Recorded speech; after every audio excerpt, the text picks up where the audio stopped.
भगवान श्री कृष्ण कहते हैं, प्रिय उद्धव, जब साधक इंद्रिय, प्राण और मन को अपने वश में करके अपना चित्त मुझ में लगाने लगता है, मेरी धारणा करने लगता है, तब उसके सामने बहुत सी सिद्धियां उपस्थित होती हैं।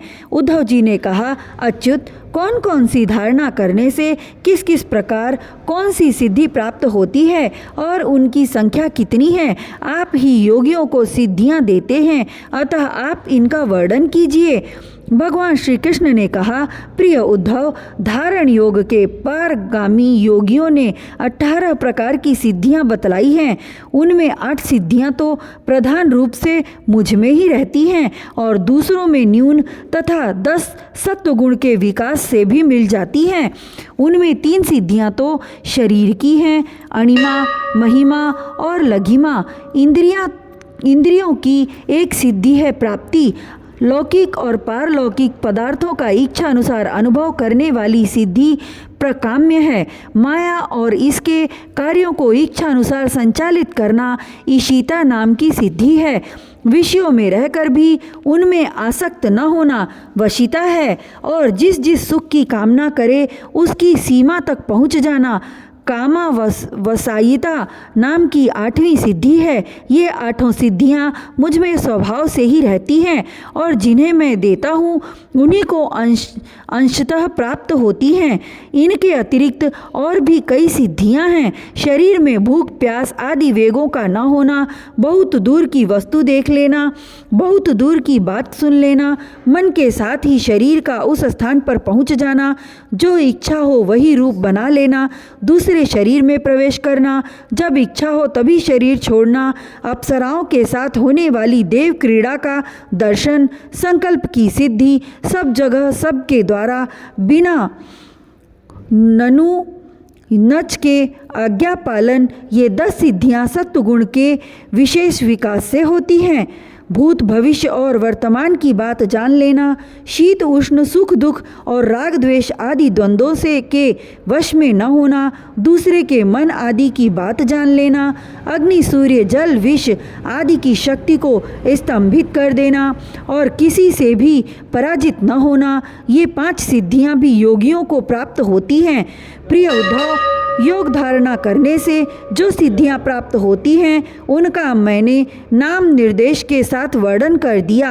अब किसी धारणा से कौन सी सिद्धि कैसे प्राप्त होती है यह बतलाता हूँ, सुनो। प्रिय उद्धव, पंचभूतों की सूक्ष्मतम मात्राएं मेरा ही शरीर है। जो साधक केवल मेरे उसी शरीर की उपासना करता है और अपने मन को तदाकार बनाकर उसी में लगा देता है, अर्थात मेरे तन मात्रात्मक शरीर के अतिरिक्त और किसी भी वस्तु का चिंतन नहीं करता, उसे अणिमा नाम की सिद्धि अर्थात पत्थर की चट्टान आदि में भी प्रवेश करने की शक्ति अणुता प्राप्त हो जाती है। महतत्व के रूप में भी मैं ही प्रकाशित हो रहा हूँ और उस रूप में समस्त व्यावहारिक ज्ञानों का केंद्र हूँ। जो मेरे उस रूप में अपने मन को महतत्वाकार करके तन्मय कर देता है उसे महिमा नाम की सिद्धि प्राप्त होती है। और इसी प्रकार आकाश आदि पंचभूतों में जो मेरे ही शरीर हैं, अलग अलग मन लगाने से उनकी महत्ता प्राप्त हो जाती है। यह भी महिमा सिद्धि के ही अंतर्गत है। जो योगी वायु आदि 4 भूतों के परमाणुओं को मेरा ही रूप समझकर चित्त को तदाकार कर देता है उसे लघिमा सिद्धि प्राप्त हो जाती है। उसे परमाणु रूप काल के समान सूक्ष्म वस्तु बनने का सामर्थ्य प्राप्त हो जाता है। जो सात्विक अहंकार को मेरा रूप समझकर मेरे उसी रूप में चित्त की धारणा करता है उसे समस्त इंद्रियों का अधिष्ठाता हो जाता है। वह समस्त इंद्रियों का अधिष्ठाता हो जाता है। मेरा चिंतन करने वाला भक्त इस प्रकार प्राप्ति नाम की सिद्धि प्राप्त कर लेता है। जो पुरुष मुझ महतत्वाभिमानी सूत्रात्मा में अपना चित्त स्थिर करता है उसे मुझ अव्यक्त जन्मा सूत्रात्मा की प्रकाम्य नाम की सिद्धि प्राप्त होती है, जिससे इच्छानुसार सभी भोग प्राप्त हो जाते हैं। जो त्रिगुणमयी माया के स्वामी मेरे काल स्वरूप विश्व रूप की धारणा करता है, वह शरीरों और जीवों को अपने इच्छानुसार प्रेरित करने की सामर्थ्य प्राप्त कर लेता है। इस सिद्धि का नाम ईशित्व है। जो योगी मेरे नारायण स्वरूप में, जिसे तुरीय और भगवान भी कहते हैं, मन को लगा देता है, मेरे स्वाभाविक गुण उसमें प्रकट होने लगते हैं और उसे वशिता नाम की सिद्धि प्राप्त हो जाती है। निर्गुण ब्रह्म भी मैं ही हूँ। जो अपना निर्मल मन मेरे इस ब्रह्म स्वरूप में स्थित कर लेता है, उसे परमानंद स्वरूपिणी कामावसायिता नाम की सिद्धि प्राप्त होती है। इसके मिलने पर उसकी सारी कामनाएं पूर्ण हो जाती हैं, समाप्त हो जाती हैं। प्रिय उद्धव, मेरा वह रूप जो श्वेत द्वीप का स्वामी है, अत्यंत शुद्ध और धर्ममय है। जो उसकी धारणा करता है, वह भूख प्यास जन्म मृत्यु और शोक मोह इन 6 उर्मियों से मुक्त हो जाता है और उसे शुद्ध स्वरूप की प्राप्ति होती है। मैं ही समष्टि प्राण रूप आकाशात्मा हूँ। जो मेरे इस स्वरूप में मन के द्वारा अनाहत नाद का चिंतन करता है, वह दूर श्रवण नाम की सिद्धि से संपन्न हो जाता है और आकाश में उपलब्ध होने वाली विविध प्राणियों की बोली सुन समझ सकता है। जो योगी नेत्रों के सूर्य में और सूर्य को नेत्रों में संयुक्त कर देता है और दोनों के संयोग में मन ही मन मेरा ध्यान करता है, उसकी दृष्टि सूक्ष्म हो जाती है, उसे दूरदर्शन नाम की सिद्धि प्राप्त होती है और वह सारे संसार को देख सकता है।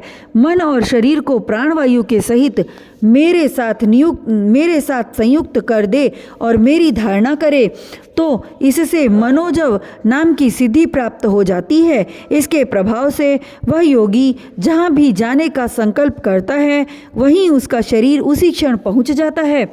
जिस समय योगी मन को उपादान कारण बनाकर किसी देवता आदि का रूप धारण करना चाहता है, तो वह अपने मन के अनुकूल वैसा ही रूप धारण कर लेता है। इसका कारण यह है कि उसने अपने चित्त को मेरे साथ जोड़ दिया है। जो योगी दूसरे शरीर में प्रवेश करना चाहे, वह ऐसी भावना करे कि मैं उसी शरीर में हूँ।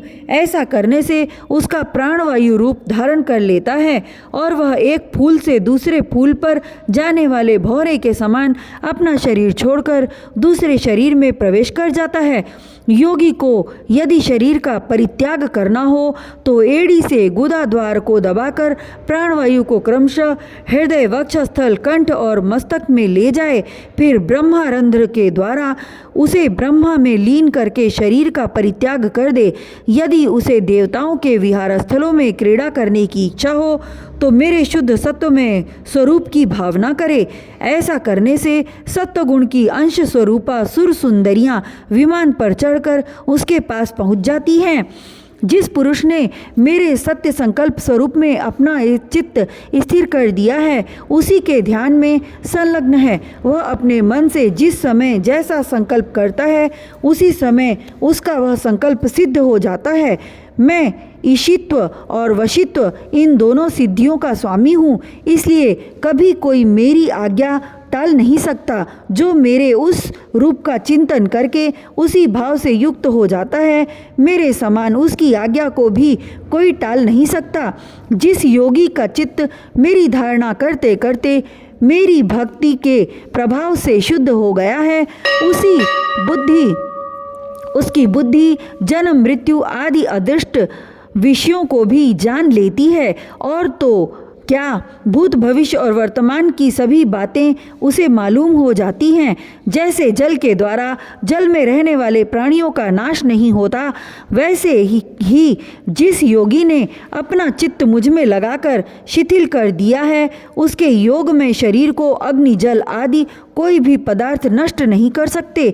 जो पुरुष श्रीवत्स आदि चिन्ह और शंख गदा चक्र पद्म आदि आयुधों से विभूषित तथा ध्वजा छत्र चंवर आदि से संपन्न मेरे अवतारों का ध्यान करता है, वह अजेय हो जाता है। इस प्रकार जो विचारशील पुरुष मेरी उपासना करता है और योग धारणा के द्वारा मेरा चिंतन करता है, उसे वे सभी सिद्धियां पूर्णतः प्राप्त हो जाती हैं जिनका वर्णन मैंने किया है।